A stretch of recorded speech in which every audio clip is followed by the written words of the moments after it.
Dear students, how are you all? Welcome to the class. Students, in our previous video we had discussed about the disease caused by bacteria, and today we will study that the diseases which caused by the virus. You know that common cold, it is the droplet infection here, type of pathogen that are droplet infections, and its cause is through moisture droplets in air when we sneeze or cough. Okay, body part that is nasal cavity which is affected in common cold, and symptoms are headache, fever, running nose and fatigue. Okay, now next one is influenza, that is also a virus. These all are the viruses. Okay, so dengue, measles, these are virus. Droplet infection through moisture droplet in air when we sneeze or cough, and nasal activity, headache, fever, joint pain, this is the symptom of this influenza. And in dengue, it is caused due to the dengue virus and bites of Aedes mosquito. It is very important. Due to its bite, it is spread, and blood with low platelets count in this, and fever, headache, severe joint pain, it is the characteristic feature. This one is the characters of dengue. Now next one is measles. This one is rubella virus. Students, you know rubiola virus. So that rubiola virus, it infected and causes the measles. It affects the respiratory tracts, nasal discharge, redness of eye, etc. Now chicken pox, very dangerous. Droplet of here, droplet infection, direct contact, it infected through the air and affects the skin. Okay, now next one is polio. You know polio, it is caused due to polio virus. Contaminated food, water and fecal material discharged from nose and throat. Now next one is, it affects the limbs and muscles. Now paralysis of muscles and voluntary muscles, these will be by the polio, and stiffness of neck. Next is hepatitis, very dangerous. Hepatitis virus, it causes it, and contaminated food and water, this plays the role. It affects the liver. So hepatitis, it affects the liver, and high fever, headache, loss of appetite and vomiting is the characters. And conjunctivitis, that is caused by the adenovirus. It is caused by the direct contact, and it affects the eyes, redness in white portion of the eye, watering of eyes, swollen eyelids, these are the symptoms of the conjunctivitis. It is caused through the adenovirus. Students, next one is amoebiasis. It is caused due to the ant amoeba histolytica, and next one is, its symptom is diarrhea, mucus discharge and blood in stool. Now next one is malaria. It is caused due to the plasmodium, bite of female anopheles causes it, and in this chillness, headache, rising temperature, profuse sweating is there. Now disease caused by fungi, you know ringworm, that is called the fungus, and it is caused due to the direct contact. Body part which is affected, that is skin, and ring shaped red rashes will be there. Elephantiasis, that is caused due to the Vaucheria. Okay, Vaucheria. So here this Vaucheria. Branchofti, that is a worm which causes the elephantiasis.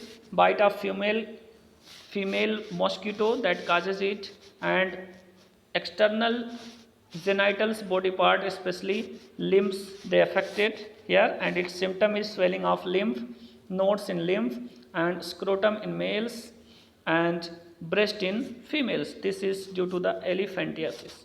Okay, now next one is ascariasis, caused by the Ascaris lumbricoides, and unsafe food and water, it causes it. It affects, it infected to the lungs and intestine, and infection of lung or intestine, its symptoms. Now scabies, you know that Sarcoptes scabies, they spread to it, and direct contact, sharing personal items such as bedding or towels, it causes it, and it affects the skin, and severe itching and rashes are its characteristics features. One is types of diseases.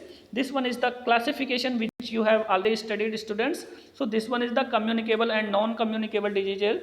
And communicable diseases, they spread through the bacteria, viruses, fungi, protozoa, worms. And non-communicable diseases, that is caused due to the nutritional deficiency diseases or metabolic diseases. Now healthy practices and hygiene, for being healthy you have to follow some good health practice. So here, always eat clean and healthy food, avoid eating food and drinks from street vendors, and boil water before consuming it. Okay. Now here you should throw the garbage in garbage bins, and take bath regularly. And next one is always sleep and wake up on time. The room should be airy where you live, and never split in public. Here, never spit in public places, because you have to make your environment clean. Do regular exercises and cut your nails regularly. Students, by following these all the ways, you can say that a person will be safe from these diseases. So you have to clean your environment properly. Now, ways to keep up surrounding clean. How will you keep your surrounding clean? It is also very important thing. You know that water should be stagnant anywhere around the house, as it can lead the breeding of mosquitoes. Drain must be kept covered. Okay, so waste should be disposed properly, and garbage should be segregated into biodegradable and non-biodegradable waste before disposal. Students, now parks, the public places, here parks and public places, they should have dustbins for waste disposal, and people should be made aware about healthy practices. Okay, by that way you can save yourself from being diseases. Now, ways to prevent communicable diseases. Students, for saving yourself from communicable diseases, you have to cover your nose and mouth, because that enters through the nose or mouth. Okay, generally with the handkerchief while sneezing you, and this prevents some other person from getting droplet infections. So always maintain personal and community health, so that spreading of germs can be avoided. And one thing is important, that food should be covered always. You will cover your food always, and uncover food you will not use. And always you have to wash your hands properly before and after eating. So your chapter is finished, students, and this chapter is very important for your daily life also. You will do this question answers with the help of given notes. Students, thank you everyone.